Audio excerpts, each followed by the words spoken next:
Roswell, New Mexico. Local headlines announced shocking news. The Army Air Force reported they had captured a flying saucer.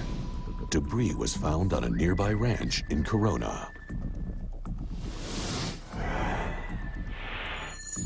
This building here, building number 84, is a building I believe that they brought materials from the Corona crash and stored them in here temporarily. Major Jesse Marcel Sr., the base's chief intelligence officer, recovered the wreckage and took it to headquarters. But when papers published the news of the UFO crash, the military changed its story. By the time the B-29 with Jesse Marcel and some of the wreckage got to the headquarters 2 hours after they left in Fort Worth, Texas, the fix was already in to kill the story. The second press release stated the wreckage came from a weather balloon. Somehow, one of the most significant UFO sightings became an ordinary weather balloon. Some experts feel Brigadier General Roger Ramey, the base commander, ordered a massive cover-up. And what he did was arrange for the wreckage of a weather balloon, the radar reflector on a weather balloon. Right before Marcel died, he allegedly told Walter Haut the truth. The weather balloon story was a lie. An alien spacecraft really did crash near Roswell. He made statements to the effect that it was nothing of this world.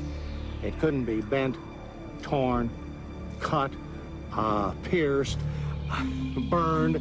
He went through a whole list of them. He said, we just don't have the technology to produce material like I brought in from that ranch.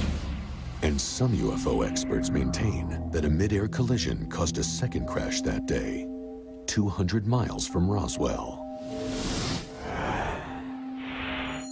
When I first came up to the craft, the creatures were laying like this in a line, side by side. And the live one was over here. When he was 5 years old, Gerald Anderson says he came face to face with an extraterrestrial. And my dad was kind of right about here, and he was sitting like this. My Uncle Ted was standing more over here, kind of leaned over like this, and they were talking to this creature. He describes the aliens as 4 feet tall, with gray skin, large eyes, and thin arms. 2 of them were dead. 1 was dying, but 1 was still alive, trying to communicate. Then just suddenly he turned and he looked at me. And when that happened, all kinds of things just started happening inside my head. I started getting sensations of tumbling and falling and an awful loneliness, like there was no way he could possibly get back to where he came from. Witnesses say the military soon showed up and threatened any civilian who went public with the amazing story. But now, many of them are speaking out. We have testimony from over 200 people concerned with these events, people who handled the wreckage, people who described the bodies, people who had direct orders, military orders, to do this, that, or the other thing. We have consistent testimony that in a court of law would convict anybody of a crime. Wright-Patterson Air Force Base in Ohio, where ufologists believe the military took the Roswell crash debris. Well, recently we investigated the rumors about Hangar 18 and in particular the Roswell connection to Wright-Pat.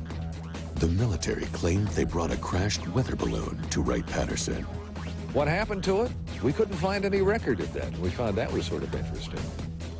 Experts maintained that the crash wreckage was stored in the base's secret tunnels, the exact spot where Officer Jack Donahoe claimed he saw an alien autopsy.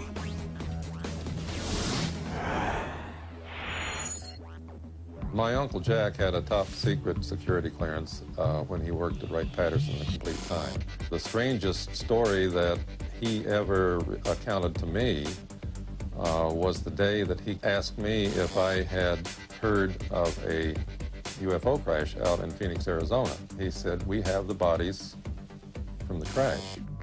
Donahoe allegedly went to a secret room where a scientist was working on a dead body. It wasn't human.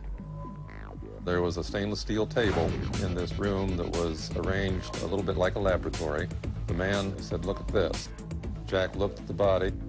Jack told me that at the time they were doing full autopsies on the bodies. The head was shaped basically like a human head, only it was small.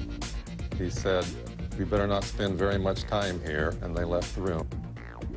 I tried to bring it up at a later date. He said, "Forget him.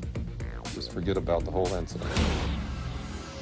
Well, there are still people that absolutely believe that alien bodies and UFO wreckage are still here on this base, and that the bodies are kept in cryogenic suspension somewhere underneath Wright Field. They had 30 alien bodies underground at Wright-Patterson Field alone. Witnesses state that scientists performed anatomical research on the aliens for years.